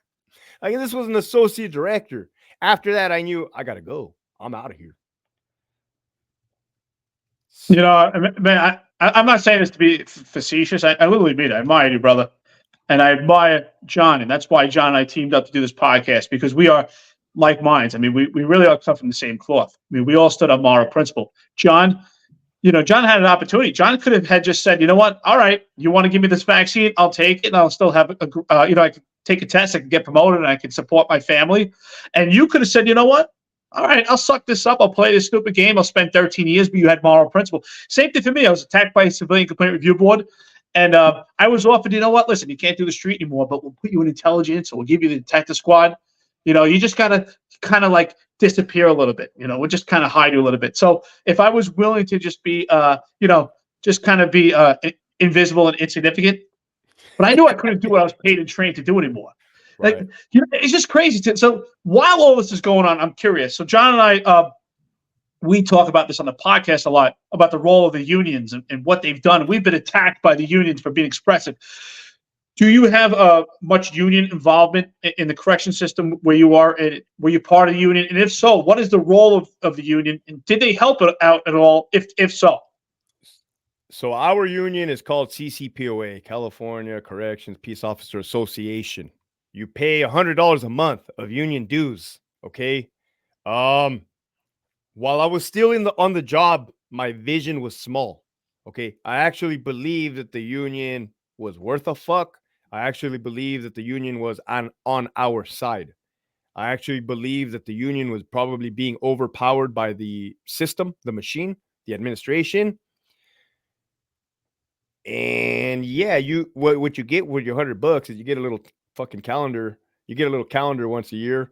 And then you get legal representation. So if an inmate makes an allegation against you, if an inmate sues you, because I have been sued probably 5 times. So the union will provide a lawyer. Now, is it the best lawyer in town? Probably not, right? Clearly not. But they provide you representation nonetheless. However, I did notice a lot of people getting fired, man. A lot of people. When I say a lot of people getting fired, I mean a lot of people for nothing, right? So as I have removed myself from the profession and I have a bird's eye view, the union is definitely in bed with the enemy. Let me say that again. The union is in bed with the enemy, and I'll tell you why. Because the governor, Gavin Newsom, he's the governor.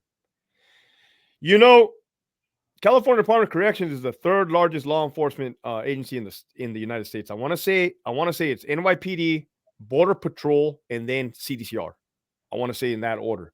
So if this dude is getting funded, right? This is how I see it now. All of our money is going to the union. The union is turning around and giving it to the governor. And in turn, he's like, yeah, I'll give you a fucking measly 3% raise throughout a three years. And it looks good. It sounds good. But when you look back, you're like 3% ain't shit compared to what's happening now. So basically what you gave the governor is full authority to control your department through funding, right? He paid him off. It's like fucking prostitution. It's crazy. It's corruption. It's corruption, right? So that's why I say that. And I tell these officers, I go, you guys are like paying the pimp. You guys are paying the pimp, and the pimp is still fucking beating the shit out of you. So like, you guys are getting fucked. I don't know if I can cuss, but it's kind of too late now. But that's like the analogy that I use. And as far as well, I'm gonna go back to the union and the money. You know, since I've been out on YouTube, you have union reps going around the prison saying, do not watch Hector Bravo YouTube channel. Do not watch. If you get caught speaking to him, you're going to get in trouble. And I tell these guys, you know what that reminds you of? Doesn't that remind you of the Nazi Gestapo? When you Wow. A lot closer, a lot of similarities here. You have the union and the actual upper echelon, the NYPD. They're in bed. They're in bed. Oh yeah, absolutely. 100%. I mean, they didn't endorse our new governor, Kathy Hochul, so they didn't endorse the governor, but they snuck a donation to her. Oh wow! Somebody had sent me the donation, so myself and Eric put it out on social media. Excellent. Viral media picked it up, and we're the bad guys. I'm like, they snuck a donation to somebody who supports bail reform, who supported all this nonsensical criminal reform, you want to call it, that empowered criminals, that strip cops of their rights. I'm like, and we're the bad guy for exposing them? It was absolute insanity. Heck, I'm sure, like you were talking before, what do you tell kids, like young kids? I want to say I'm a young kid. I want to join the California Department of Corrections. Real quick, I was hoping that the information of the donation will show up in my email mysteriously overnight, so I could have a talking point. That's fucking crazy. That's illegal. That has to be illegal, right? No, and so what they do is this is what the NYPD unions do. They form committees, right? So you have a bunch of delegates. They throw you on this committee. They give you an extra $50 a year or whatever it is, $300-400 a year, and then they all vote on it. But if you go against that committee, you're out of that. You're on the end. So they all vote together. So the union president says, "No, it wasn't me," and the treasurer says, "It wasn't me." The committee voted on it, so we all voted on it. So they snuck the donation, and to me, that's an endorsement. It's an unofficial endorsement. They took union money without the guys that actually gave you the money to doing it. So it's not illegal. It's just immoral. It's wrong. It's sneaky, and you could see it. I mean, donations are public. So you could be able, I'll give you the website. You could I'll check it out. Showmethemoney.org. You could see where who they're donating to. So the question you asked me was, what do I tell these young kids? For me, my turning point was when I had my 4-year-old daughter. Okay, because prior to that, what do I care if I'm in a miserable, shitty job? I don't have no kid. Fuck, I go wild out. Again, challenge the inmates to fight if they get out of pocket, But that 4-year-old daughter changed my mindset, calmed me down, pumped the brakes. And I started thinking, I'm going to get fired from this job. Eventually, I'm going to get fired. I see the writing on the wall. I see the way that the department's going. Not that I was doing anything wrong. And that's exactly what was conflicting with me. Like, man, they're firing people like us. People like, fuck, like they don't want guys like us anymore. They're fucking phasing us out. So it's like, I cannot one day wake up and not have a job and be able to feed my daughter, feed my wife. Right. So I tell these young kids, because all they see is dollar signs. Oh, Hector, I'm going to make $100,000 a year within my first year. Yeah. But you're going to be working 16-hour shifts. You're going to be working every single holiday. You're going to be working odd hours from 10 p.m. to 6 a.m. Like, you know, you're going to be agitated. Your wife, you're going to get into arguments, right? You're probably going to develop a drinking habit. Like, you're going to be put in shitty situations. The inmates are going to try to stab you in the front. The administration is going to try to stab you in the back. Like, fuck. Is any of this sound cool to you? They're like, nah, it can't be that bad, Hector. Go ahead, join. I don't care, but don't say I didn't warn you. You know, it's interesting to hear that you've been the black sheep for corrections in California for speaking out the truth, because the same thing has happened to John and myself. We become the black sheep for the NYPD. The NYPD upper management has been so egotistical and threatened by us speaking out our opinions, and because what we're saying is true.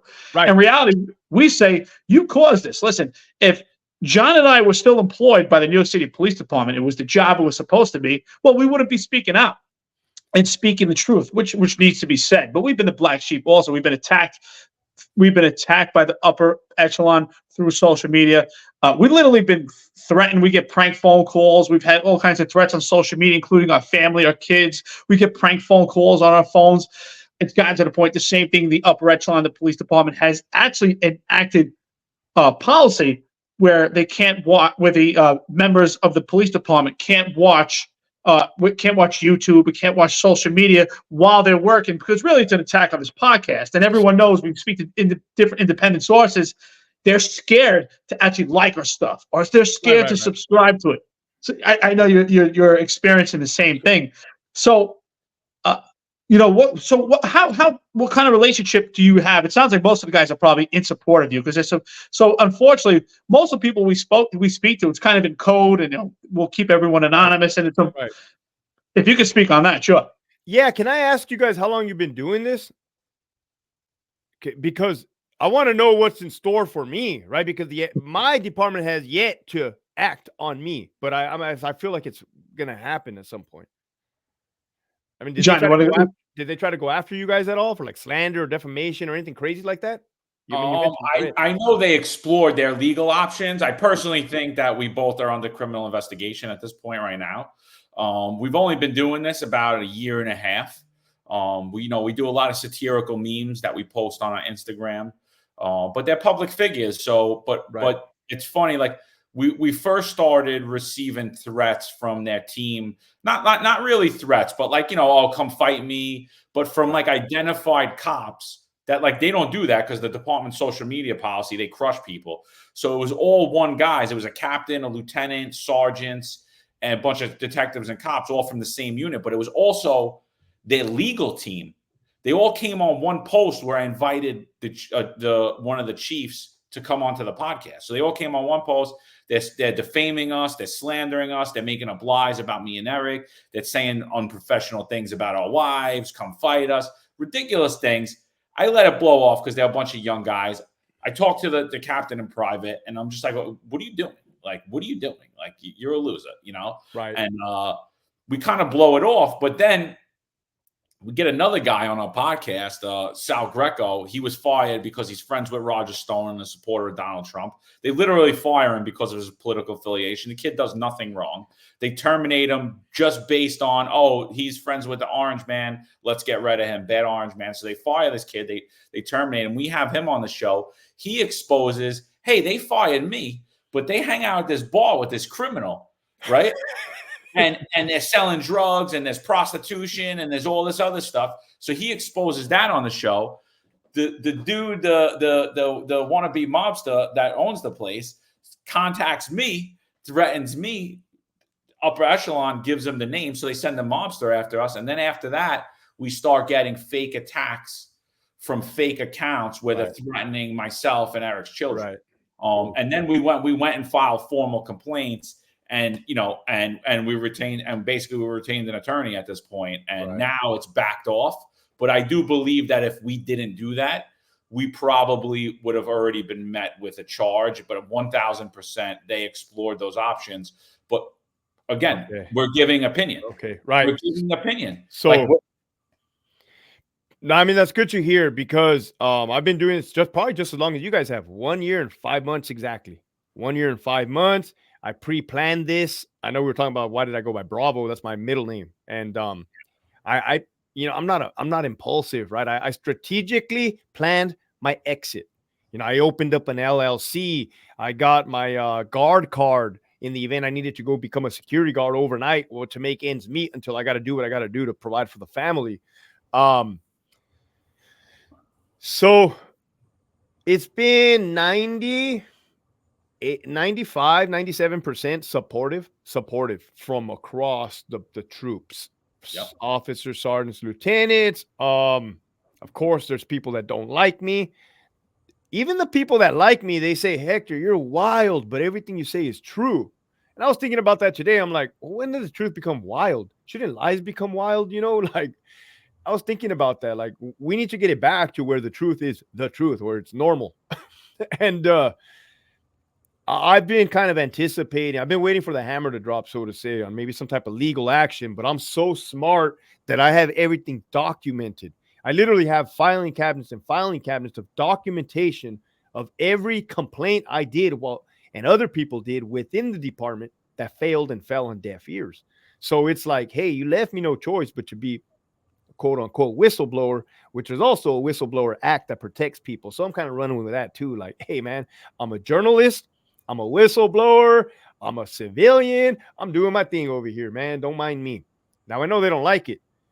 Somebody hit me up today. Yeah, everything's anonymous. And the people that contact me, they know, man. I'll tell them they could be pulling my fingernails out for information. I'll never say nothing, right? I'll never give anybody up, like give up a source. I'm never going to jeopardize somebody's career for giving me information, right? Not that that's happening, but I protect them, and I still protect them, and I think that's why they respect me. Somebody let me know today, hey, one of the videos that you put out, it made it all the way up to Sacramento, and they're You know what's funny? That they're investigating videos that I'm putting out as opposed to the actual corruption that I'm putting out. It's exactly what's going on with us, to a T. To an absolute T. They're investigating us for how we received videos, right? But we make, and they're investing, and they have people watching our social media. They're gonna transcript this podcast, and all the allegations we make, the corruption allegations. Yeah, just waiting for the people. It's like it never happened. It's like, oh no, we didn't see when they said that the police commissioner was hanging out with another mobster. We didn't see that there were drugs being sold and the police department having things there. We didn't see any of that. Oh, he made fun of the chief on some post. That's a big one. It literally makes me sick, man. It makes me nauseous. Even just hearing you say that and the reality of it makes me sick. And I hope the public understands this is real. We're not making this shit up. You can't make this shit up. You know what's crazy? You know what's crazy about this, Hector? You can literally take yourself. You could take John and I off the screen right now, and you could call yourself New York's Finest Retired Unfiltered, or we could take you off the screen and call us that prison guard. Yeah, it's the same story. It's amazing. We're getting the same attacks. It's funny because we've been saying that the egos of the weak appointed management, the NYPD, are more concerned with protecting their own self-esteem and their self-preservation more than public safety. And that's exactly what you're saying here. It's a complete mirror image. You want to know how wild it gets? Basically, if there's policy violations in the California Department of Corrections that result in an inmate dying, right? If there's a policy violation that results in an inmate dying, that's a big deal, right? So I have knowledge, proof, evidence, facts, video footage, maybe or maybe not, of a policy violation that resulted in an inmate getting brutally stabbed and murdered that the warden knew about, the associate director knew about, and they covered it up. So when you're just talking about covering up murders, to me, that takes the cake. right? I even got to my YouTube channel. I said, like, look, I'm done talking bad about the department because I literally just showed you that they covered up a murder, and I can't really top that one. I mean, what am I going to do? No, that's it. They're criminals. They're absolute They're criminals. They're criminals. Hanging out with drug dealers. That takes the cake. You're covering up murders. Yeah. So yeah, it's freaking. And you want to know a caveat is, you know who else likes my show and likes my message? Former inmates, current inmates, the family members of inmates, because they respect, like, hey, this dude is real. This dude is telling us shit that we kind of knew about, and now we see it. So I you know what they say, the enemy of my enemy is my friend, and I don't even consider him my enemy anymore because I don't have a job. You know what I mean? So I'm networking. Yeah, I'm networking with everybody and everything, and we became the department's worst nightmare. But nobody's going to do nothing about it. You know what I mean? Nobody's going to do nothing about it, so I don't think they're concerned. I don't have faith. I use this term all the time. I say opposition meets opportunity. So it's quite interesting. So throughout my career, the last 8 years of my career, I was trolled and I was harassed. And I was followed by Cop Watch. And the founder of Cop Watch, his name is Jose LaSalle. I mean, just really had a disdain for me. He sued me. You know, I was in charge of the unit that arrested him. So he really took it as a personal attack. So I was followed by this unit for years. And the police department never stepped in to try to protect me at all. And so it's interesting. So once we had this podcast, and people were shocked. They were calling us sellouts. What's wrong with you? We actually brought him on this show, and we had a great conversation to figure out why he had such a disdain for law enforcement. Oh, it was brought great him on for him the to say. We had him on the show, and it was great because he said, it's some of the guys that you work with are the ones that talk bad about you guys, and you guys are just pawns in the game, just like we are. And it was a great conversation, and it broke a lot of barriers. It was quite interesting. Yeah, and I mean, this is where a turning point. And we talked about an agenda, right? And whether you want to call it conspiracy theorists or not, let's say you have somebody like George Soros, right? And he's funding certain people and picking the DAs, the district attorneys of Los Angeles. I saw something that said you don't have to change the laws. You just have to put people in positions that are not going to enforce the laws. And you have Gascon in LA County, Los Angeles district attorney. This is free for all. LA County, LA is a free for all right now when it comes to crime. What I do not think people like George Soros or these people, I don't think what they anticipated are people like us. I don't think they anticipated that. I think that they thought in their head that money can buy everybody and anything. But when we walk away, I walked away for the money, legitimately, my career. I don't think they had that in their cards, right? Americans are built different. We have fucking culture, society, honor, integrity, values, moral code. These cowards don't have that. They don't have a spine. They don't have a soul. It's evil. If I could boil it down to, it's evil. I always say that. I say this is a battle of good and evil. Fact. I call them demons, honestly. I don't even think that, I say the worst people are the cowards because they let it all happen. They're the worst people. They're going to hell first. I don't care.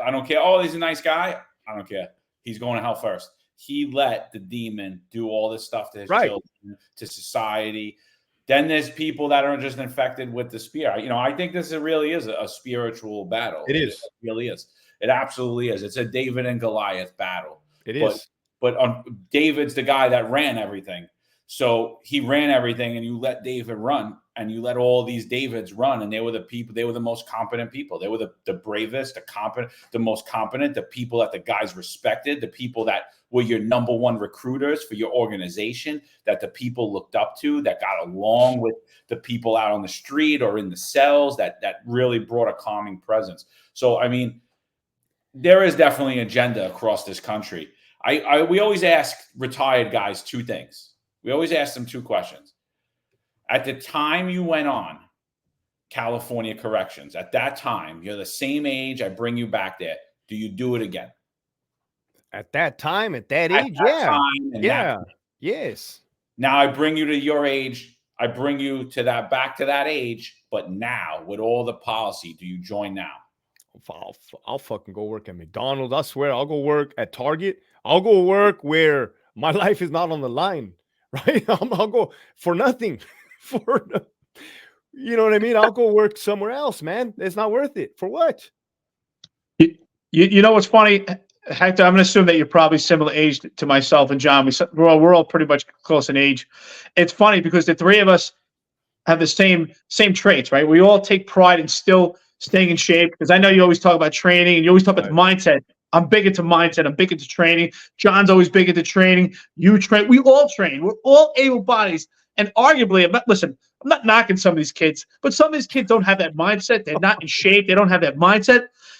And yet they're doing the job where they need to be prepared for violence. And here we are on YouTube sitting comfortable, and we are the able bodies. It's so sad that we got to this point. I see. It's just crazy, right, John? I see it. And hopefully, like you said, and I really do believe that we are starting. This network is growing. You, me, John, Sal Greco, Alpha Warrior. I'm sure there's plenty of people that are starting to speak out. Kyle Seraphin, right? It's growing. It's growing because all the alpha males are leaving this profession, and they need somewhere to go, and they need to vent, right? Because this is therapeutic too, right? To me, it's more than venting, though, man. I really have a passion and a purpose behind this. You know what I mean? Like, I want change, whether it's coming or not. Even if it doesn't happen in my lifetime, I do kind of get a rise out of exposing those people. It's kind of comical, but at the same time, like, it is evil. We gotta put an end to that shit for sure. Well, absolutely. That's what got me into this. And John, also, I want to be the catalyst for change when it comes to Civilian Complaint Review Board for New York City Police Department.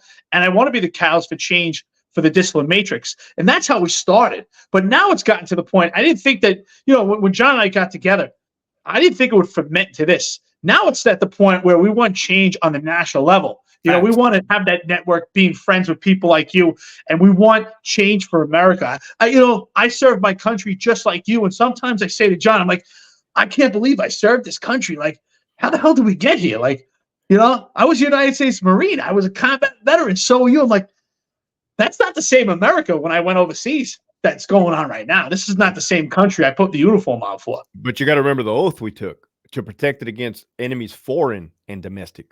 Right? Domestic. To me, this is domestic. Well said, brother.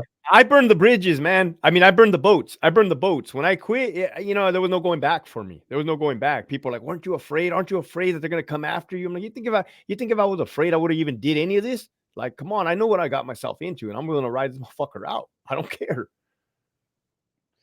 We get it every day, bro. Every day somebody tries to speak the spirit of fear into us every day. And I just push it back, bro. I push it. I was telling Eric today, Eric's Jewish, but I was telling him I push back on scripture. I do. I push back on God. I'm like, I'm built for this. I haven't got paid in fucking 2 years from the NYPD. If I'm not going to get paid in 20 years, bring it. I don't care. I'm ready to go. I'm willing to take this fight wherever it's got to go. And at the end of the day, it's not even a fight. I'm doing. And we're all doing what we're supposed to do. We're not shirking our responsibility to our children, to our country, to the oaths we swore. Yep. We're not shirking our responsibilities. So, and what are we doing at the end of the day? We're expressing our opinion. I mean, this was what people used to do in America. Right? This is how we were raised to do. Speak honestly, speak to each other, speak with love, speak with compassion. Yep. And it's revolutionary today. How? Why? So we kind of tracked down to when does this weird stuff start happening. We try to trace it down to like 2004, 5, 6. Like 2006 is when the world got weird, right? So if you guys can keep that in mind, I don't know what the hell agendas or what got pushed, man. I never even told you that we have male inmates in female prisons that identify as transgenders, but we'll save that for another time, bro. Actually, I figure we get into that topic because it's just crazy, right? Here it was Easter the other day, and it's like Happy Trans Day. That's interjected the New York City Police Department, the bathrooms, and the whole transgender movement. Listen, I have no problem, right, with the way people want to live. I have no issues. But why? I don't want to sexualize children. I really don't. And I don't think that we have to sexualize the police department either. We should be there to do a job and have significance and purpose, but we don't have to sexualize anything. But it's all virtual signaling. And that's what it is. So I spoke to somebody during this journey of mine. What I got to speak with former female prisoners that have reached out to me because they have loved ones. They have female inmates that are scared for their life because they are getting raped by the male inmates that are housed there. And, you know, that's a moral thing, right? It's like, fuck. Like, so of course I have to speak on it, right? Because that's wrong. It's immoral. And coming down to the whole transgender, they did a whole news article. It should be coming out soon about that. Believe it or not, the same shit happened with the schools, the education, the children. What's that shit called? Like the toddler website or whatever for children. They input this whole transgender thing where they forced the kids to believe they were transgender, and now they're going back, like they're reversing their surgeries or whatever. And it's like now you have those family members suing. So there's little pockets of us everywhere fighting back on the regime, right? Fighting back and exposing, like, hey, this shit happened everywhere, in the schools, in the prisons, in the police, in the streets. Like, these motherfuckers, they've tried to push hard, and they did a number. They did it some damage. That's insane, man. I remember 2012, I think that came in for us, right? The training where, if Peaches thinks that he's a female, then he has to, and I was like, I pushed back on it immediately, but it wasn't law at the time, but I was just pushing back on the training. And I was like, well, what happens when Peaches says he's Frankie again? And then Frankie rapes the girl in the cell. Like, then what? I'm going to jail, you know, but then now they're pushing this legislation and it's law. And now you're going to jail if you don't do it. Right. That's why I left. I fucking want nothing to do with that. There's one last topic I want to speak about, right? Because there was one thing you spoke about. I think we covered everything.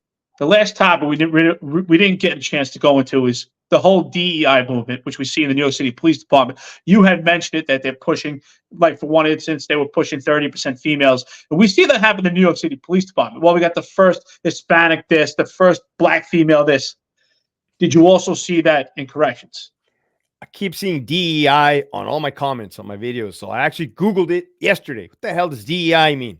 Yeah, dude, what is it? Diversity, inclusive, ethnicity. And well, yes, let me be the one to tell you, man. Let me be the one to tell you. I was a recruiter, right? I had all these titles, positions, accolades. I was a recruiter for the department. So I would wear my Class A uniform and go out to the Marine Corps base, Camp Pendleton, or colleges. And of course, they were saying, hey, Lieutenant Farrell, that's my last name. Make sure you get extra female candidates. We're really pushing. And of course, when I say I'm going to play the game, I'll be like, oh, yeah, I'm right on it. But in reality, I'm like, fuck you. I'm going to pick whoever is interested, right? Whoever comes up to the table and requests information. Well, the last thing I'm going to do is push somebody or force somebody or, you know, not pick up on somebody else. I guess I could say it. We had a Black female associate director. Director. And she did a number on the department. And I'm not saying that because she was incompetent because she was Black. What I'm saying is they refused to remove her from her position because of what it would look like politically. Oh, you got rid of, right? And then, you know, but let me tell you, she single-handedly did some damage to the entire California Department of Correctional Rehabilitation. Right. And I expose that. I have documentation signed by her stating, oh, it's a good idea to mix child molesters with gang members. You know what's going to happen? They're going to kill each other. Right. Like that doesn't even make sense. And that's what was happening. So it's like just ridiculous. Like, again, this isn't a shot at females. This isn't a shot of any other race. Because we all know, man, any gender, anybody can put it down, right? It can be solid and can know how to handle themselves and protect your partners and protect yourself. But what they're doing is extra. As a result, I spoke on it recently. There's a 30 by 30 agenda going on in the California Department of Corrections. You look at their website. It says by the year 2030, we hope to have 30% of the force females. And it's like, why? The fuck? What do you... But we see why. I mean, we know why. It's just part of that agenda. Like, you know what I mean? It's just putting females in the infantry. I was totally against that. Why? Because I loved being around men that wanted to kill. That's what made you fucking aggressive. That's what made you a savage. That's what wins wars. You put a female in there, man, that just changes the whole game. That changes the whole right? You got to worry about that person. People trying to hook up. It's the reality of things. It lowers the testosterone. Dude, anything we missed? Anything you want to bring up? Oh, dude, we were gunning. We're like, it was nonstop. Yeah, no, Yeah. great interview, dude. I honestly, I didn't even know half this stuff about you. It's insane that it's like,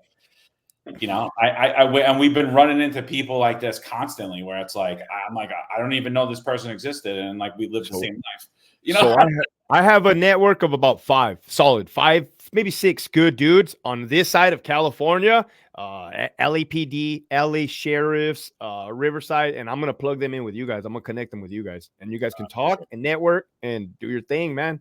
And we're all, like I said, we're growing an army is what we're growing. Yeah, that's what I was saying before. Like we definitely are networking. Like we're starting to find out that there's other people that are just like us and that they experience the same things.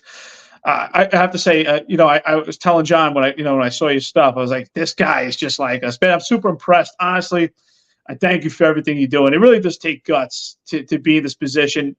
And it's funny what you said. You said something earlier because John and I were talking about this earlier today. Seriously, we were actually on the phone with a cop. And unfortunately, he's been experiencing a lot. He was arrested for doing his job. He's charged, going through a court case. And we've been like trying to help cops active, and we always say that unfortunately they only care about cops in death, but we actually help people in life. And unfortunately he's going through so much. And John and I were talking about this, and you said this earlier. I said, I'm not really scared of going broke. I know that no matter what, I'll find a way to feed my family, and I think that's what gave me the strength to do this. Because like John said earlier, like people always try to infect us with trying to like weaken us or put some fear into us with something. People always tell me, oh, what if they go after your pension? And I'm like, you know what? Take the fucking pension. Excuse me for saying that here, but at this point, take it. It's not what it was supposed to be anyway. I left. I could have stayed longer. I could have made, fought to make captain. If I wasn't going to make captain because of this, I could have stayed longer with overtime, make more money. But that wasn't the most important thing to me, honestly. And I'm not scared of going broke. I don't want to go broke, of course, but I know I could bounce back. And I think that's what kept me strong enough to do this. And I see it in you, man. I'm so impressed, man. It's been great to meet you. I hope that we could all link up and there's other like-minded people. Like you said, build that army. And honestly, you interview really well. Everything you say is so clear, concise. And this is almost 2 hours, and it feels like it was 10 minutes. I have nothing to say but gratitude, man. Thank God there's people out there like you. And if there's any messages you want to give to the public, man, thank you so much for taking your time. I know you're a busy guy, and honestly, man, I really mean it. Thank you. You're a brother. Honestly, I really appreciate it. Likewise, man. Thank you guys. And this is what I enjoy. I enjoy being around like-minded individuals, man. I was around too many snakes, deceptive peoples, cowards, lames, and I couldn't stomach it, man. I wasn't built like that. I'm sure you guys are not built like that. And